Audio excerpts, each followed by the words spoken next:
کامل الحیا والایمان کے لقب سے بھی پکارا جاتا ہے، یعنی حیا میں کامل درجہ آپ کا اور ایمان کا درجہ بھی کامل آپ کا۔ عزیزان من، حضرت سیدنا عثمان غنی رضی اللہ تعالیٰ عنہ حضور اکرم صلی اللہ تعالیٰ علیہ وآلہ وسلم کے ایسے صحابی ہیں کہ جنہیں کامل الحیا والایمان بھی کہا جاتا ہے۔ آپ کے کمال حیا کا بیان حضور اکرم صلی اللہ تعالیٰ علیہ وآلہ وسلم نے خود ان الفاظ سے فرمایا کہ میری ساری امت میں سب سے زیادہ باحیا حضرت عثمان غنی، کل امت میں حیا کے لحاظ سے سب سے زیادہ باحیا حضرت عثمان غنی کون فرما رہا؟ آقا دو جہاں سرکار دو عالم صلی اللہ علیہ وآلہ وسلم فرما رہے ہیں۔ انسان تو کیا، ملائکہ بھی خود رسول اکرم صلی اللہ علیہ وآلہ وسلم بھی حضرت سیدنا عثمان غنی سے حیا فرماتے ہیں۔ ملائکہ بھی حیا فرماتے ہیں اور خود رسول خدا بھی حیا فرماتے ہیں کہ حضرت سیدہ عائشہ صدیقہ عابدہ زاہدہ طاہرہ رضی اللہ تعالیٰ عنہا بیان فرماتی ہیں کہ میرے گھر میں رسول خدا صلی اللہ تعالیٰ علیہ وآلہ وسلم آرام فرما رہے ہیں اور ان کی پنڈلیاں کھلی ہوئی، یعنی تہبند وغیرہ وہ پنڈلیوں سے ذرا سا ہٹا ہوا تھا، آپ کی پنڈلیاں مبارک کھلی ہوئی تھی اور آپ آرام فرما رہے ہیں کہ دروازے پر دستک ہوئی اور آپ نے پوچھا کہ کون؟ باہر سے جواب آیا کہ ابو بکر۔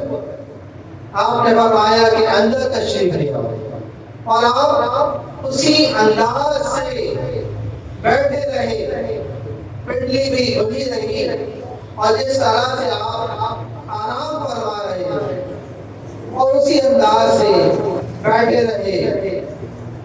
پھر آپ ان کے ساتھ گفتگو فرمانے لگے۔ پھر کچھ دیر کے بعد پھر دوبارہ دستک ہوئی اور دروازے پر پوچھا کہ کون ہے؟ تو فرمایا کہ عمر۔ آپ نے فرمایا کہ اندر آ جاؤ، اور اب بھی آپ اسی انداز سے بیٹھے رہے، پنڈلیاں بھی کھلی ہوئی تھی اور بے تکلف آپ بیٹھے ہوئے تھے۔ اور پھر کیا دیکھتے ہیں کہ کچھ تھوڑی دیر کے بعد پھر دوبارہ دروازے پر دستک ہوئی۔ تو آپ نے پوچھا کون؟ تو باہر سے جواب آیا کہ عثمان۔ تو آپ نے فرمایا کہ رکو، ابھی عثمان کو باہر تھوڑی دیر آپ نے انتظار کروایا اور آپ نے وہ جو پنڈلیاں کھلی ہوئی تھی اس کو ڈھانپ لیا اور اپنا جو انداز تھا بے تکلفانہ اس کو پر تکلف کر لیا، اور پھر آپ نے کہا اندر بھیج دو، حضرت عثمان غنی کو اندر بھیج دو۔ پھر حضرت عثمان غنی بارگاہ رسالت مآب صلی اللہ علیہ وآلہ وسلم میں گفتگو کرتے رہے۔ جب یہ تمام حضرات چلے گئے، تینوں حضرات سیدنا ابو بکر صدیق بھی چلے گئے، سیدنا عمر فاروق بھی چلے گئے اور سیدنا عثمان غنی بھی چلے گئے، تو حضرت اما عائشہ صدیقہ رضی اللہ تعالی عنہ نے دریافت کیا کہ یا رسول اللہ صلی اللہ علیہ وآلہ وسلم، جب میرے والد گرامی سیدنا ابوبکر صدیق آئے تو آپ نے کچھ خیال نہ کیا، پھر سیدنا عمر فاروق رضی اللہ تعالیٰ عنہ بھی تشریف لائے تو آپ نے ان کی بھی کوئی پرواہ نہ کی، لیکن جب حضرت سیدنا عثمان غنی رضی اللہ تعالیٰ عنہ تشریف لائے تو آپ اٹھ کر بیٹھ گئے اور اپنے کپڑے بھی درست کر لیے، تو آقا نامدار صلی اللہ علیہ وآلہ وسلم نے ارشاد فرمایا کہ کیا میں اس شخص سے حیا نہ کروں، کیا میں اس شخص سے حیا نہ کروں کہ جس سے ملائکہ بھی حیا کرتے ہیں، کہ جس سے ملائکہ بھی حیا کرتے ہیں۔ عثمان غنی وہ ہستی ہے کہ جس سے ملائکہ بھی حیا کرتے ہیں، رسول خدا بھی حیا کرتے ہیں۔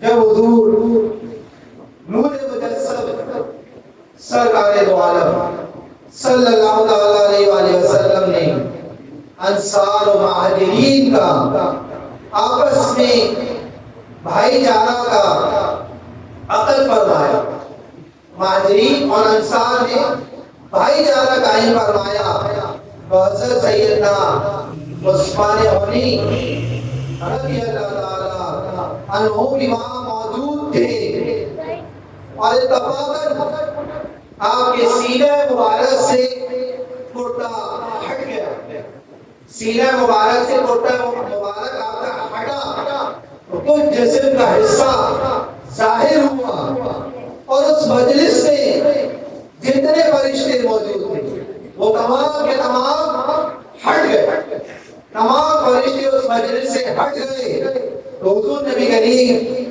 صلی اللہ علیہ وآلہ وسلم نے ان ملائکہ سے ہٹنے کا سبب پوچھا کہ کیا وجہ ہے کہ تم اس مجلس سے کیوں ہٹ گئے، تو انہوں نے عرض کی کہ یا رسول اللہ صلی اللہ علیہ وآلہ وسلم، ہم کو حضرت عثمان سے شرم آئی۔ آپ اندازہ کریں کہ یہ وہ شخصیت ہے کہ جن سے ملائکہ بھی حیا کر رہے ہیں، جن سے رسول خدا صلی اللہ علیہ وآلہ وسلم بھی حیا کر رہے ہیں۔ حضرت عثمان غنی رضی اللہ تعالیٰ عنہ کی شرم و حیا کا یہ عالم تھا کہ آپ جب غسل خانے میں غسل کرنے کے لیے جایا کرتے تھے تو نیچے والے حصے پر ناف سے نیچے احبل مان لیا کرتے تھے، اور اوپر کا حصہ آپ کا کھلا رکھ کر آپ غسل فرماتے تھے، اور غسل کے دوران بھی آپ جھک جایا کرتے تھے۔ یہ آپ کی شرم و حیا کا عالم تھا کہ آپ جب آپ کا بدن کھلا ہوتا تھا تو آپ جھک جایا کرتے تھے، حیا کے مارے جھکے ہوئے غسل فرمایا کرتے تھے۔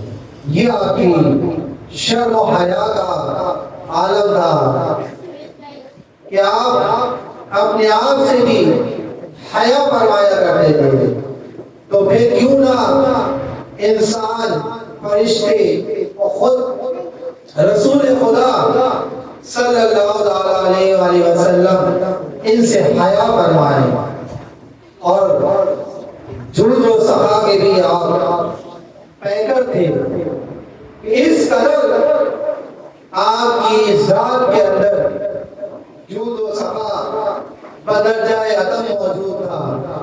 ایک موقع پر ہجرت کے بعد مدینہ طیبہ میں جب آقا نامدار صلی اللہ علیہ وآلہ وسلم ہجرت فرما چکے تھے تو وہاں پر صرف میٹھے پانی کا ایک ہی کنواں تھا، بیر رما، اور پانی کی شدید قلت تھی۔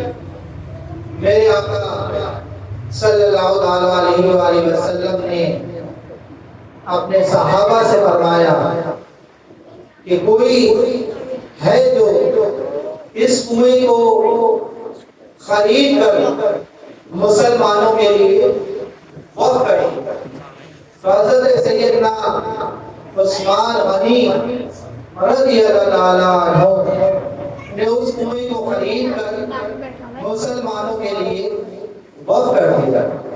آقا نامدار صلی اللہ علیہ وآلہ وسلم نے فرمایا تھا کہ جو یہ کنواں خرید کر مسلمانوں کے لیے وقف کر دے گا تو جنت میں اس سے بہتر بدلہ اور جزا اسے ملے گی۔ یہ اجر ہی عثمان غنی کے حق میں آیا ہے، اور کئی مقام پر آپ کو جنت کی بشارتیں ملتی ہیں، کئی مقامات پر۔ ایک مقام پر آپ نے مسجد نبوی توسیع کے لیے قطع زمین کا خرید کر رسول خدا صلی اللہ علیہ وآلہ وسلم کو عنایت فرما دیا۔ اس وقت بھی آقا نامدار مدنی تاجدار صلی اللہ علیہ وآلہ وسلم نے آپ کو جنت کی بشارت عطا فرمائی۔ اور غزوہ تبوک کے موقع پر بھی آپ نے ساز و سامان سے لدے ہوئے حضور نبی کریم صلی اللہ علیہ وآلہ وسلم کی خدمت میں پیش کر دی۔ آپ نے جب پھر رغبت دلائی تو پھر آپ نے 200 حضور کی خدمت میں سامان سے لدے ہوئے پیش فرمایا۔ پھر آپ نے رغبت دلائی تو پھر آپ نے 300 ساز و سامان کے ساتھ حضور کی بارگاہ میں پیش فرما دیا۔ اس پر سرکار دو عالم صلی اللہ علیہ وآلہ وسلم منبر مبارک سے اترے اور فرمایا کہ آج کے بعد عثمان غنی سے کوئی مواخذہ نہیں ہے، وہ جو چاہیں کریں، ان سے کوئی مواخذہ نہیں، جو چاہے کریں۔ اس کے بعد عثمان غنی جو چاہے وہ کرے، کوئی مواخذہ نہیں۔ اور یہ الفاظ آپ نے 3 مرتبہ دہرائے۔ دست عطا کھل گیا، دست عطا کھل گیا، دیکھا جو یہ ماجرا، دست عطا کھل گیا، دیکھا جو یہ ماجرا، غازیان مصطفیٰ بے سر و سامان ہے، غازیان مصطفیٰ بے سر و سامان ہے۔